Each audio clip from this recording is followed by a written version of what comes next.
maganda pala dito sa rooftop ng Melad Hotel. Pakita ko sa inyo guys. Ayan. Ayan natin. Okay. Dito tayo magsisimula sa may Ayan, ganda oh. Ayan, it's actually sunset right now. And dito yung rooftop, ayan. Overlooking yung Sorsogon Bay. Ayan siya, okay. Ito yung Sorsogon na town. Ayan, kitang-kita siya. Okay, dito siya sa may this is Cabidan. Ayan, andun yung SM Sorsogon. Ayan, andun yung town sa may Ayan, ganun oh. Tingnan natin. Pumunta nga kami dito ng sunset na, yung malapit ng gumabi, kaya ayan.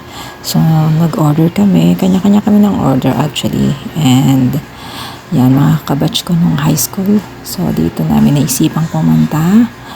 At napakaganda nga naman guys, it's very recommendable kung gusto nyo nang dine in or hindi naman kayo mag-check in sa hotel. Just go to the rooftop and enjoy the food from Melad Hotel. You know, if you have like special occasion or gusto nyo lang chill. So, maganda dito.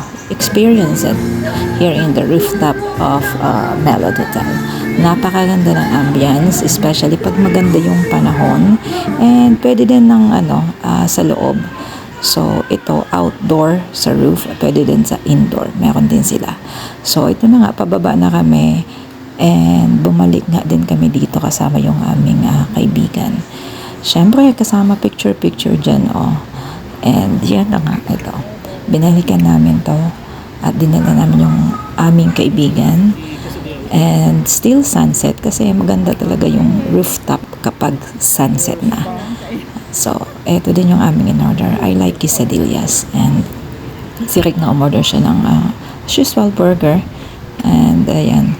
So, we enjoy the food. And yeah, just try it too guys. It's located here in Cabidan. Okay, so malapit lang siya sa SM. Kitang-kita from Diversion Road. Paglikot nyo, andun na. So, see you again on my next YouTube video. I hope you come and visit this Melad Hotel rooftop restaurant here in Cabidan, Sorsogon City. Goodbye and thanks much for supporting my channel.